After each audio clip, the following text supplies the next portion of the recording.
Sebab itu di dalam hadis menjelaskan al-ulama waraqatul anbiya. Para ulama itu adalah pewaris para nabi. Assalamualaikum warahmatullahi wabarakatuh. Bismillahirrahmanirrahim. Alhamdulillahi rabbil alamin. Wa bihi nasta'in ala umuri dunya waddin. Allahumma salli wa sallim wa barik ala sayyidina Muhammad wa ala alihi wa sahbihi ajma'in. Subhanaka la ilma lana illa ma 'allamtana innaka antal alimul hakim. Rabbi shrah li sadri wa yassir li amri wa hlul 'uqdatam min lisani yafqahu qawli. Rabbi yassir wa la tu'assir wa tammim bil khair. Ya Fattah ya Alim wa bika nasta'in. Rabbi zidni ilma warzuqni fahma amma ba'd. Allahumma ja'alna minal ladzina yastami'una al-qawla fayattabi'una ahsanah. Ulaika alladhina hadahumullah wa ulaika humul albab. Jadi alhamdulillah muslimin dan muslimat yang dirahmati oleh Allah Subhanahu wa taala, marilah kita bersama-sama merafakkan syukur kepada Allah Subhanahu wa taala di atas segala nikmat-Nya. Kerana pada malam ni kita dapat menunaikan solat fardu maghrib secara berjemaah. Seterusnya kita dapat duduk di dalam majlis ilmu, dalam majlis yang membacakan tentang hadis Nabi sallallahu alaihi wasallam. Jadi alhamdulillah pada hari ini kita sampai di muka surat 535 Kitabul Ilm. Kitab yang membahaskan berkaitan dengan al-ilm. Al-ilmu ni ilman. Ilmu tu, hakikat ilmu tu dia ada dua bahagian. Yang pertama al-ilmu fil lisan. Ilmu fil lisan fadzalika hujjatullah ala bani Adam. Hujjah Allah Subhanahu wa taala ke atas anak Adam. Maksudnya ilmu tu kalau sekadar dibicarakan, diperkatakan, diperbahaskan tetapi tidak ada amalannya, tidak ada. Amalannya tidak ada. Ia tidak memberi kesan kepada amalan. Cakap saja. Maka inilah yang disebutkan hujjatullah ala bani Adam. Saya minum air sebentar.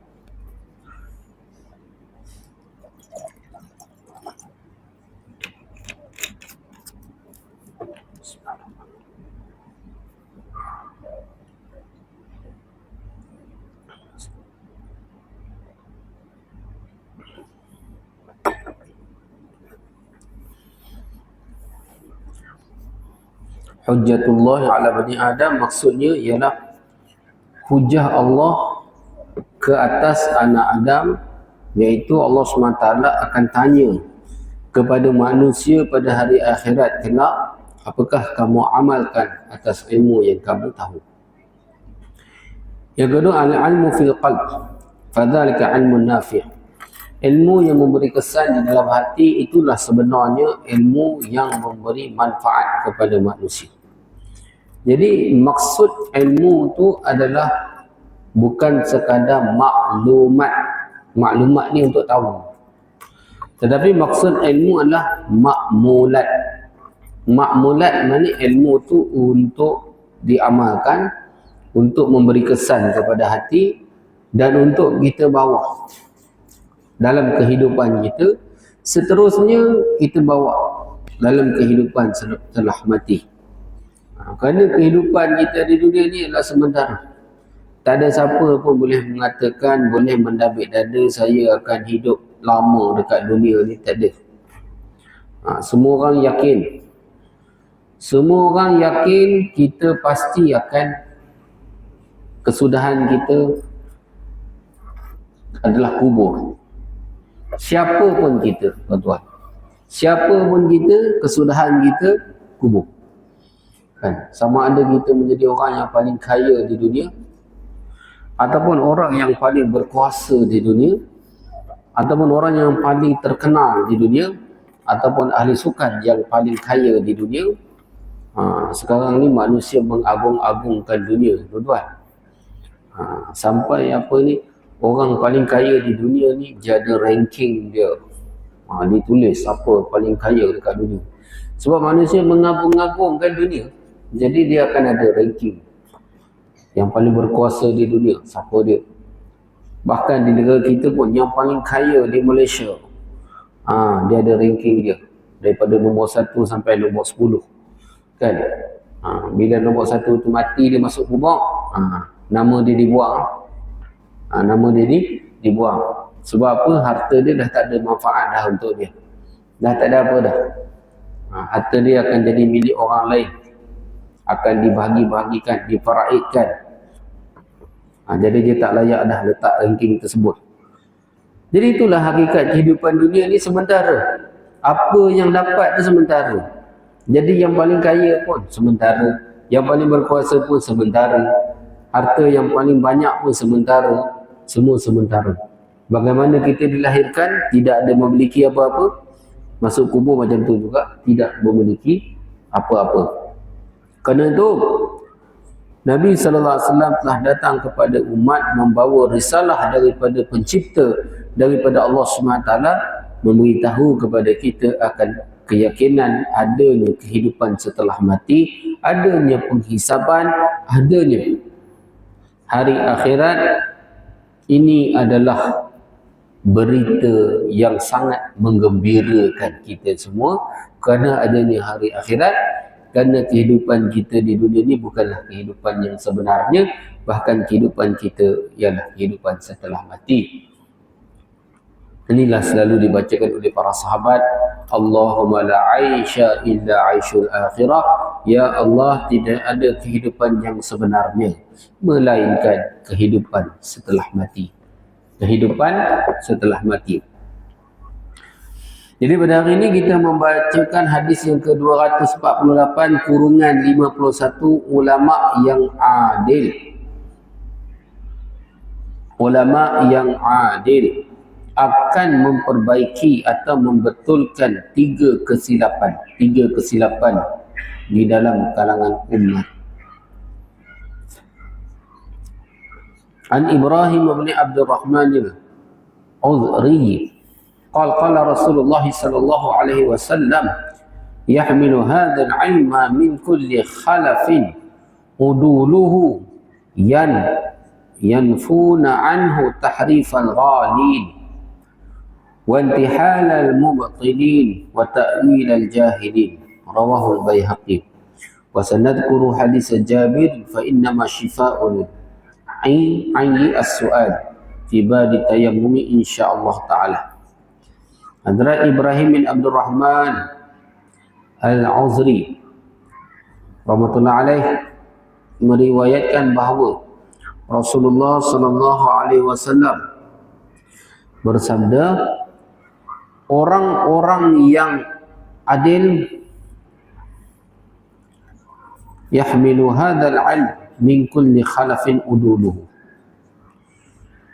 Orang-orang yang adil akan mengambil ilmu daripada setiap orang yang terdahulu yang siqah. Mereka akan menjauhkan penyelewengan orang yang melampau, menjauhkan pembohongan orang yang mendusta, dan takwil orang-orang yang jahil. Jadi kami akan nyatakan hadis Sayyidina Jabir radhiyallahu anhu, sesungguhnya penyembuh bagi kejahilan ialah as-su'al, iaitu bertanya kepada ulama. Di dalam bab yang lain, iaitu bab tayamum, juga ada menjelaskan hadis ini, yang mana hadis tu, kisah tayamum ni kisah yang panjang, kisah sahabat Nabi berkaitan dengan tayamum. Lepas tu mereka bertanya kepada Rasulullah berkenaan dengan jawapan tentang satu-satu amalan. Jadi sahabat Nabi kadang-kadang mereka perlu mengamalkan satu perkara secara segera. Sebagai contoh, kisah dia apabila sahabat Rasulullah SAW keluar berjihad, salah seorang daripada sahabat Nabi ini dia telah berjunub, mandi tidur mimpi basah, orang kata. Jadi air pula tak ada. Air tak ada. Jadi apa yang dia perlu buat? Jadi biasa kalau hadas kecil, kalau tak ada air, tayamum. Ni hadas besar ni, macam mana nak tayamum ni? Hadas besar. Maka sahabat Nabi pun ijtihad lah. Dia ijtihad, dia buat apa? Dia telah berguling atas tanah, mandi dengan tanah. Mana dia kalau wuduk ganti dia tayamum. Jadi kalau hadas besar, ganti dia mandi tanah. Dia berguling atas tanah pasir. Jadi setelah selesai daripada musafir tu, mereka pulang ke Masjid Nabawi. Mereka telah bagi laporan, menceritakan, bertanya kepada Rasulullah. Maka Nabi SAW jawab apa? Rasulullah bagi tahu, walaupun hadas besar, berjunub, tayamumnya sama sahaja, tak perlu mandi tanah, tak perlu. Jadi sebenarnya peristiwa-peristiwa seperti ini memang Allah SWT saja jadikan peristiwa-peristiwa seperti itu supaya ia menjadi pengajaran dan iktibar kepada umat yang selepas ni. Kalau jadi macam ni, apa perlu buat? Maka Rasulullah, Allah jadikan peristiwa itu berlaku di zaman sahabat Nabi, kan?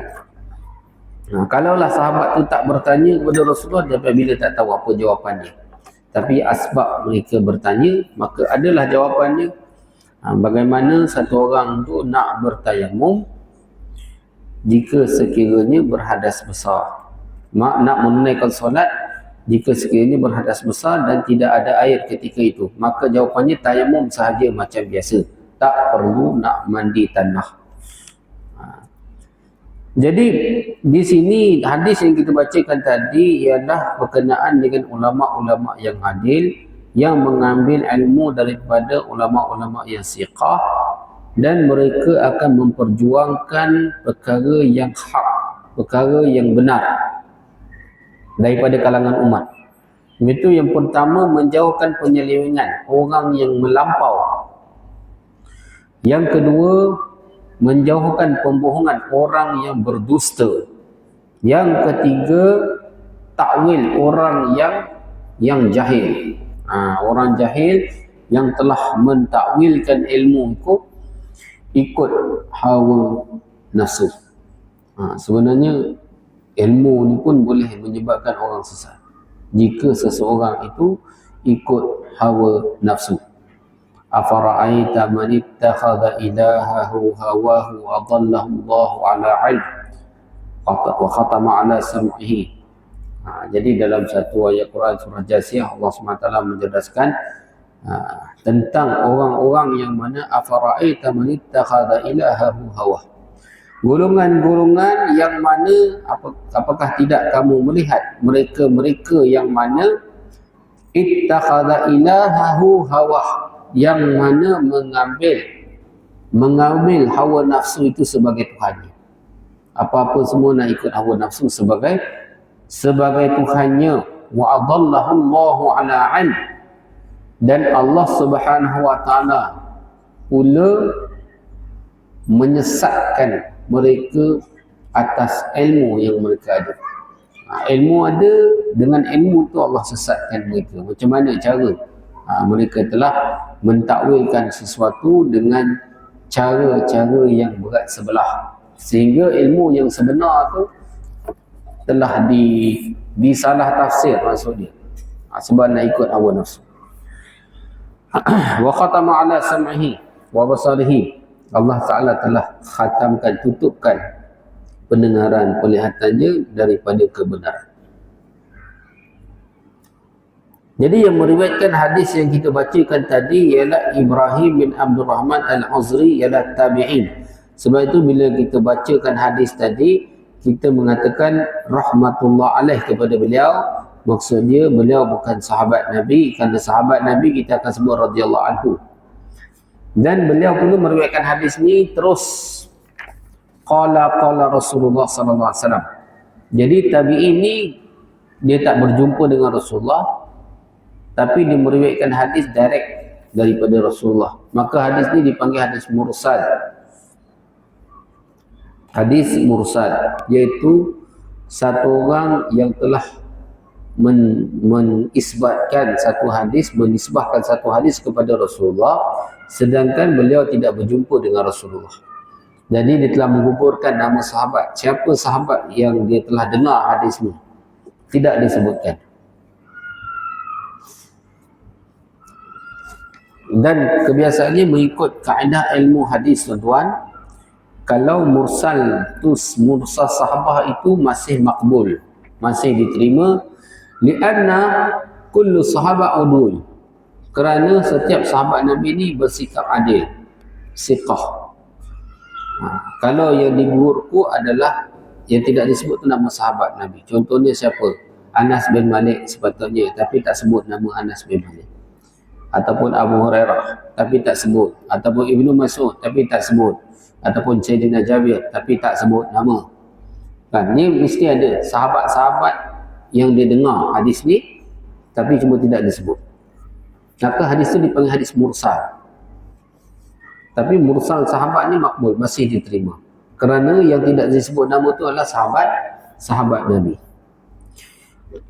Jadi ilmu ini iaitu ilmu yang berkaitan dengan ilmu Al-Quran dan ilmu hadis, iaitu ilmu daripada Rasulullah sallallahu alaihi wasallam dan ilmu daripada Allah Subhanahu wa taala. Jadi ilmu ni mengeluarkan 3 perkara. Yang pertama, ghulu. Ghulu maksudnya orang yang melampau.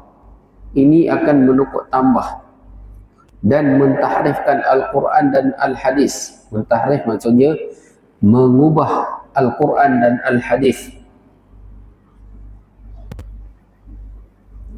Satu orang Islam tidak sewajarnya kalau satu orang tu sampai sanggup nak mengubah Quran dan Hadis ni, kita kata dia ni dah terkeluar daripada Islam.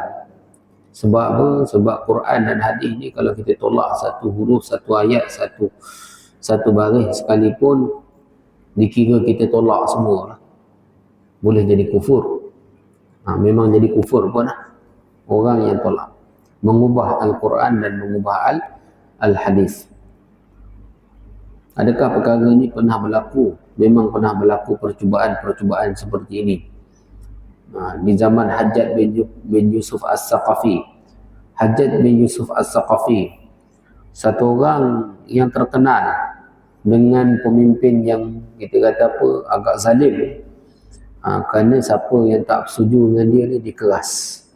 Dia akan kenakan hukuman yang berat. Biasanya kena hukuman bunuh. Walaupun dia sezalim-zalim Hajjaj bin Yusuf As-Saqafi, tapi dia masih lebih orang Islam. Sebab apa? Sebab dia juga menjaga Al-Quran. Jadi satu hari di zaman beliau, kerana orang ingat dia ni boleh kompromi lah, penduduk Antakya. Antakya ni di mana? Antakya ni di kawasan utara Turki dan di bawah daripada Syria. Kalau dulu dipanggil tempat tu di sempadan lah, antara Turki dan Syam, dipanggil tempat Antakya. Antakya ni salah satu daripada tempat musafir yang telah dilalui oleh Sayyidina Musa alaihissalam dan juga Sayyidina Khidir alaihissalam dalam musafir dua orang Nabi. Dalam kisah yang panjang lah saya ringkaskan, sampai di satu tempat, satu penduduk yang mana tidak mahu memberi makan kepada mereka berdua ni. Lalu Nabi Allah Musa AS telah berbuat baik kepada penduduk tersebut dengan menegakkan dinding yang hampir roboh. Jadi ini Nabi Khidir yang buat. Maka Nabi Allah Musa bertanya, Kenapa kita tak ambil upah, minta upah? Kenapa mereka ni dah tak nak bagi kita makan? Kita ni lapar kan? Penduduk ni memang kedekut. Jadi disebut dalam Quran, fa'abau an yudhayifuhuma. Mereka ni enggan untuk apa? Untuk mengambil dua orang Nabi ni sebagai tetamu. Jadi daripada situ Quran ni dibacakan sampai kiamat dibacakan, orang tahu, oh makna dia penduduk Antakya ni memang kedekut lah. 2 orang Nabi datang pun tak nak jamu makan, tak nak bagi makan. Jadi wakil-wakil Antakya ni datang jumpa Hajjaj bin Yusuf Az-Zaqafi, minta supaya apa? Dia minta supaya fa'abau ayyudhifuhuma tu, makna dia fa'abau tu mereka enggan. Ba tu dia tukar kepada ta. Jadi fa'atau ayyudhifuhuma. Makna dia enggan tu dia tukar kepada ta. Ba tu dia tukar kepada ta, jadi fa'atau ayyudhifuhuma. Maksud dia mereka memberi. Memberi untuk menjadikan mereka ni tetamu. Jadi dia tukar tu je. Maka bila diberitahu pada Yusuf, Hajjaj bin Yusuf terus mengancam mereka ni dengan mengatakan, kalau kamu berani nak ubah satu huruf daripada Quran atau berani nak suruh aku ubah satu huruf daripada Quran, aku akan bunuh kamu. Maka mereka ni ketakutan, terus lari balik, tak berani dah minta kepada siapa tuan-tuan? Tak berani dah nak minta kepada Hajjaj bin Yusuf. Jadi Hajjaj bin Yusuf ni zalim-zalim dia, jahat-jahat dia juga pun, tapi dia ni jaga juga Quran. Tak mahu Quran itu diubah, tak mahu Quran itu diubah.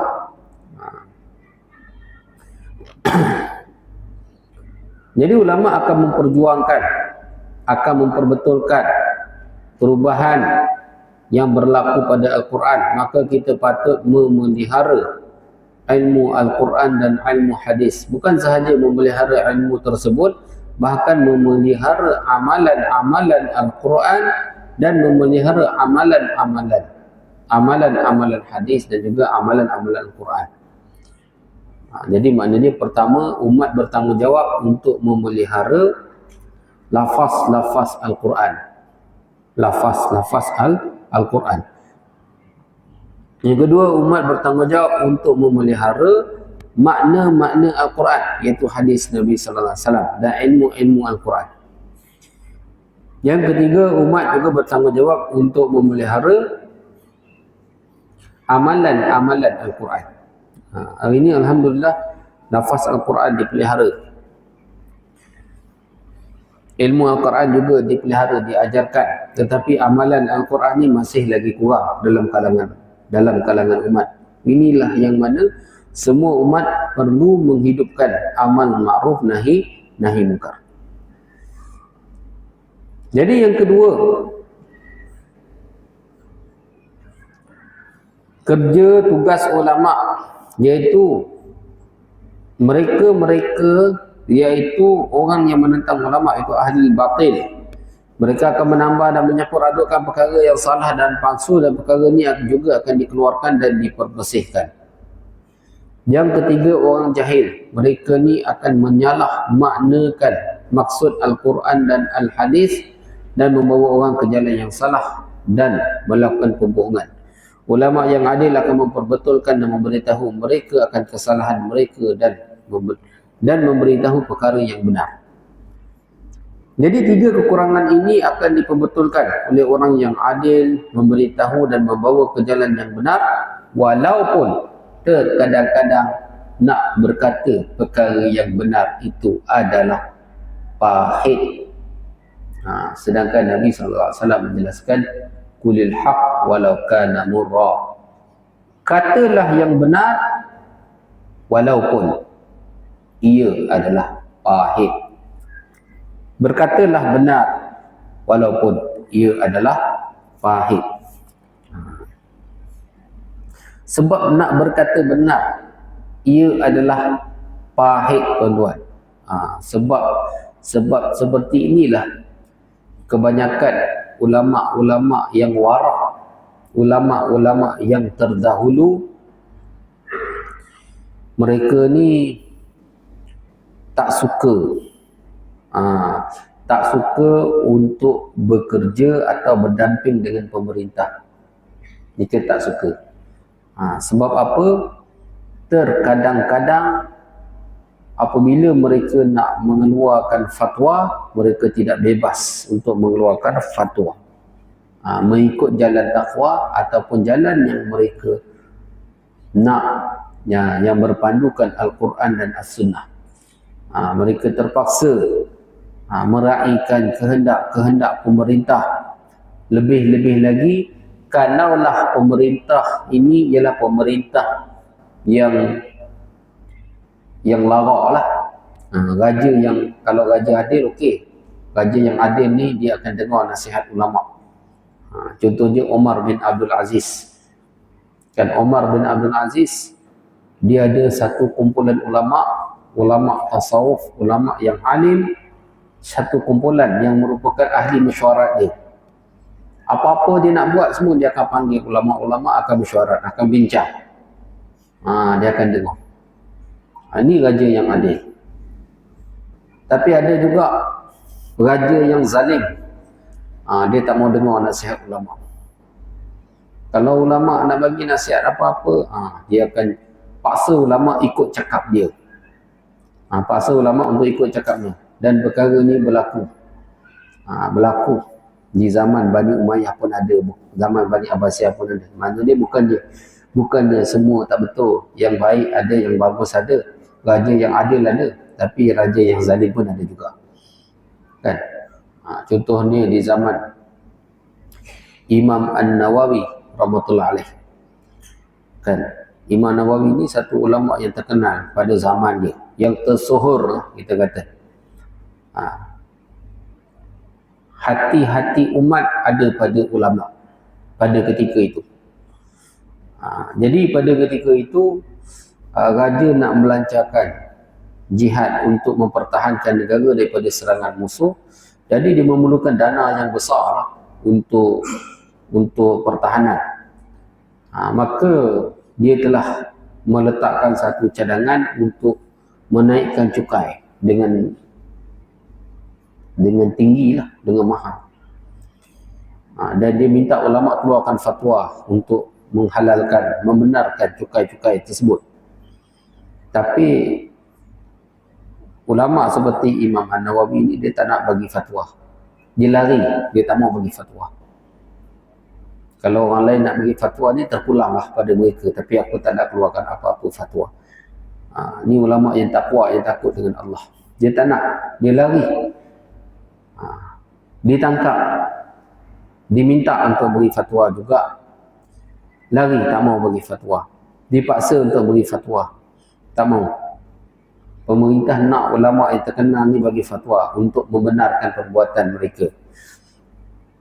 Jadi kata Imam Nawawi, kalau mau naikkan cukai, aku telah dengar dekat istana kamu ni ada emas sekian-sekian banyak. Aku telah dengar di istana kamu ni ada hamba sekian-sekian banyak. Ada hamba perempuan gundik sekian-sekian banyak. Kamu menyimpan khazanah yang begitu banyak, begitu kaya. Aku mendengar seperti ini, seperti ini, seperti ini, seperti ini. Benar atau tidak? Sekiranya perkara itu benar, maka kata Imam Nawawi, aku tidak akan mengeluarkan fatwa untuk kamu kenakan cukai yang tinggi kepada rakyat yang susah. Selagi mana kamu tidak habiskan pembendaraan yang ada dalam kerajaan kamu ini. Macam tu. Tegas dia. Ulama terdahulu dia tegas, dia tak mau. Kerana aku tidak mahu bersekongkol dengan perbuatan kamu. Jadi disebab itu ada yang telah dipukul dan sebagainya. Kerana begitulah juga Imam Ahmad bin Hanbal.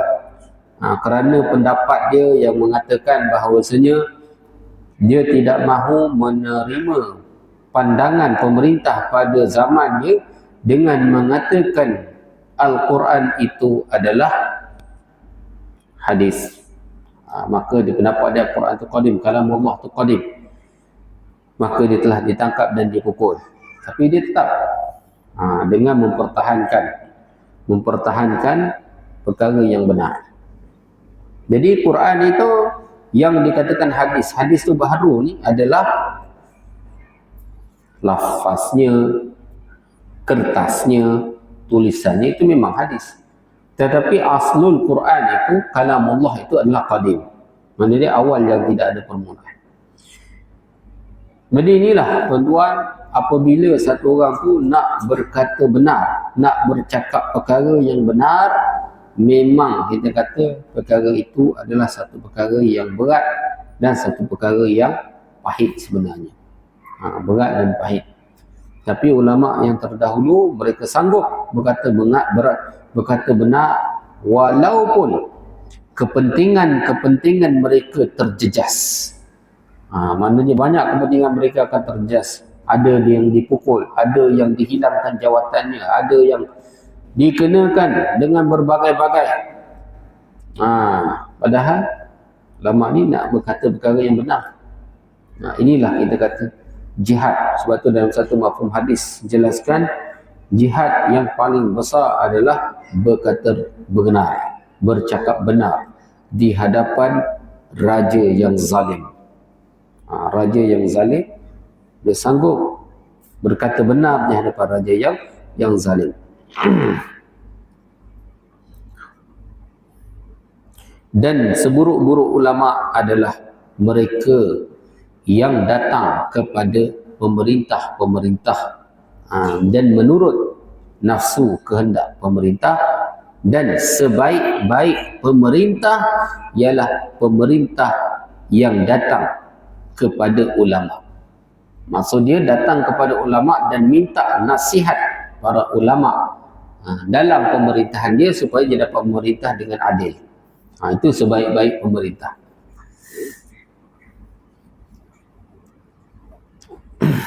Jadi di sini Nabi sallallahu alaihi wasallam menjelaskan tugas ulama. Tugas ulama ni memperjuangkan Al-Quran dan Al-Hadis, menghidupkan Al-Quran dan Al-Hadis, membersihkan pandangan-pandangan ahli batil yang mana mereka telah mencabut adukan yang salah dan yang palsu, dan membetulkan tafsiran-tafsiran yang salah. Jadi di sini Nabi sallallahu alaihi wasallam menenangkan umatnya bahawa selepas pemergian baginda Nabi sallallahu alaihi wasallam agama akan kekal, dan memberi targhib ulama akan datang memperbetulkan perkara yang salah. Jadi ubat segala fitnah. Fitnah ni ujian dalam umat ni, berbagai-bagai pahaman yang salah ialah dakwah mengajak manusia kepada Allah, mengajak manusia kepada hukum syariat yang benar, hukum syariat yang betul, iaitu amar ma'ruf nahi munkar. Dalam riwayat ini mengatakan hadis ini diriwayatkan oleh Imam Baihaqi. Jadi asal kitabnya tidak dituliskan, tapi Syekh Said Mira' Shah telah menambahkan rawah Baihaqi, mungkin kerana beliau telah jumpa hadis ini di dalam kitab Imam Baihaqi. Fasal yang ketiga, bahagian yang ketiga, iaitu orang yang menuntut ilmu darajatnya setingkat di bawah anbiya alaihi wassalatu wassalam, iaitu para nabi. Anil Hasani rahmatullahi alaihi mursalan qala Rasulullah sallallahu alaihi wasallam, man ja'ahu al-maut wa huwa yatlubu al-'ilma liyuhyiya bihi al-islam فَبَيْنَهُ وَبَيْنَ النَّبِيِّينَ دَرَجَةُ وَاحِدَةٌ فِي الْجَنَّةِ رواه الدارمي. Andra Hasan rahmatullah alaih. Jadi kalau disebut Hasan rahmatullah alaih ini, ia merujuk kepada Hasan Al-Basri. Beliau adalah satu orang tabi'in. Beliau bukan sahabat. Kalau sahabat, dia akan tulis Sayyidina Hasan radhiyallahu anhu, Hasan bin Ali. Itu sahabat Nabi lah, cucunda baginda Nabi sallallahu alaihi wasallam. Tapi kalau Hasan Al-Basri, beliau bukan sahabat, beliau adalah tabi'in.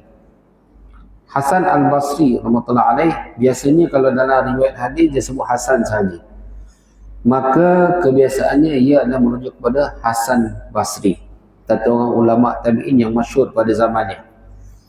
Beliau meriwayatkan secara mursal bahawasanya Rasulullah sallallahu alaihi wasallam bersabda, barang siapa yang didatangi oleh maut, iaitu kematian, sedang dia menuntut ilmu, dan niat menuntut ilmu itu adalah untuk menghidupkan Islam, maka di antaranya dan di antara para nabi hanya beza satu darjat di syurga.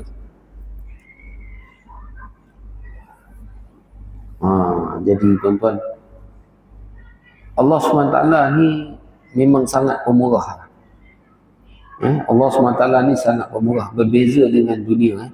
Dunia ni selagi mana kita tak dapat, selagi tu kita tak dapat. Contohnya lah, kalau satu orang belajar satu kemahiran dunia, selagi mana dia tak habis belajar, dia kira tak dapat, kena habis belajar. Kadang-kadang habis belajar pun tak dapat lagi. Kenapa? Habis belajar belum tentu dapat kerja, kan? Tapi kalau orang menuntut ilmu agama ni, dia belajar, dia niat nak menjadi al-hafiz, dia niat nak ilmu dia tu nak sebarkan kepada umat, nak menghidupkan Islam. Dengan ilmu yang dia belajar ni nak menghidupkan Islam untuk dakwah. Niat dia tu betul, niat dia tu baik, dia niat seperti itu, niat yang betul, niat yang baik. Lepas tu dia meninggal dunia. Sepatutnya dia tak dapatlah, sebab dia tak berjaya menunaikan apa yang dia niatkan. Tetapi Allah Ta'ala bagi ikut atas apa yang ia niatkan. Baru belajar alif bata, niat dia nak jadi al-hafiz contohnya. Lepas tu dia meninggal dunia, tengah belajar meninggal dunia, maka akhirat kelak Allah Ta'ala kira dia al-hafiz dah, kerana dia dapat pahala niat. Kalau buat betul dapat 10 kali ganda. Tapi kalau kata niat tu Allah Ta'ala dah bagi. Jadi kenapa darjatnya dan darjat para nabi beza satu darjat di syurga? Perbezaan tu hanyalah kerana nabi ni ada mendapat nubuah daripada Allah, dan dia tidak mendapat nubuah, tidak dapat wahyu daripada Allah. Tu dia beza dia. Beza je. Nabi ada nubuah, dia tak ada nubuah. Tetapi daripada sudut yang lain, apa yang dia buat sama dengan apa yang Nabi buat. Iaitu Nabi, para anbiya, para Nabi memiliki ilmu syarak, dan dengan ilmu itu para Nabi menghidupkan Islam. Faham tak? Menghidupkan Islam. Sebab itu di dalam hadis menjelaskan al-ulama waraqatul anbiya. Para ulama itu adalah pewaris para nabi. Maksud pewaris ni pewaris yang khusus. Pewaris ni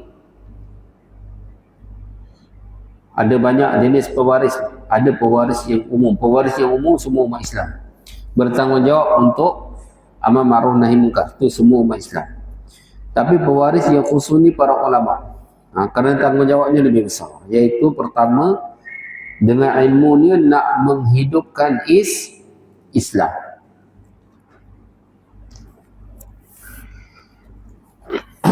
Jadi disebut darjatnya dengan, jadi kerana ilmu digunakan untuk hidupkan Islam, maka itulah kerja para nabi. Bila dia buat kerja yang dibuat, tugas yang dibuat oleh para nabi, maka derajatnya Allah Ta'ala akan bagi derajat yang hampir dengan derajat para nabi. Walaupun dia mati sebelum sempat, dia menghabiskan, mempelajari ilmu dia telah mati. Maknanya disebabkan dia mati, maka Allah terima niat itu. Maka Allah sampaikan dia kepada darjat yang ia niatkan. Allah sampaikan pada darjat yang ia niatkan. Maka beza hanya satu darjat dengan Nabi, iaitu dia tidak ada nubuah. Jadi dalam hadis ini dinyatakan Hasan secara umum yang merujuk kepada Hadrah Hasan Al-Basri seperti yang disebutkan tadi. Kalau sahabat Hasan bin Ali, tapi di sini ia lebih kepada merujuk kepada Hasan Al-Basri. Kalau dalam ilmu fiqh disebut Hasan bin Ziyad, fiqh mazhab Hanafi. Jadi di sini hadis ini menyebutkan menuntut ilmu liyuhya bihil Islam. Ilmu itu dituntut untuk menghidupkan Islam. Menghidupkan Islam. Jadi tuan-tuan yang dirahmati oleh Allah Subhanahu Wa Taala, ini perkara yang penting lah supaya apa?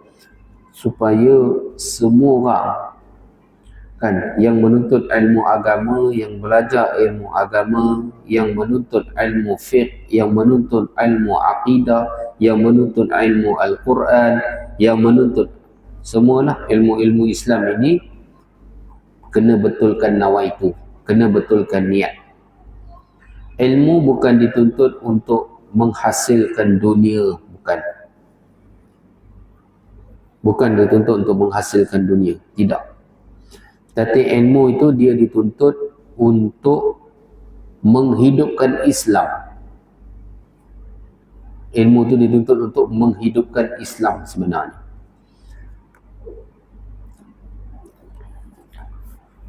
Sebab itu, Masya Allah, semua orang yang ada ilmu, maka pertama sekali dia perlu mengamalkan ilmu. Yang kedua, perlu sebarkan ilmu. Ini tanggungjawab ilmu.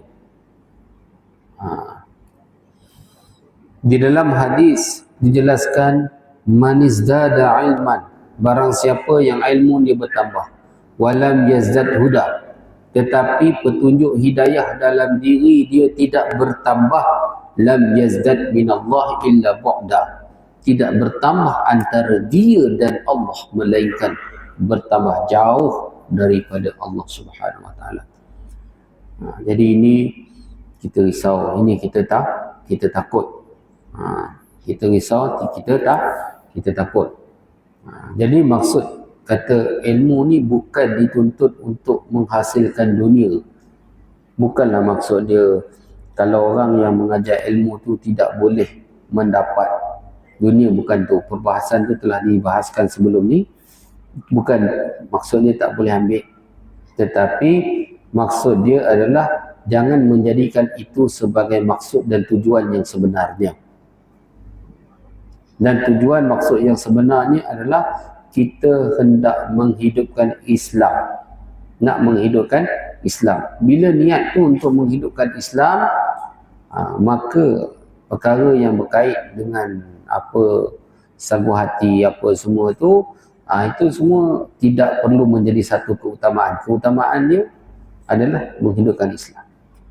Sebab kita memang ada di kalangan ulama, Masya Allah, bila dia menyampaikan satu ilmu di satu tempat, dan tempat tu bukan tempat yang kita kata apa, grand, orang kaya, jadi bagi dia banyak,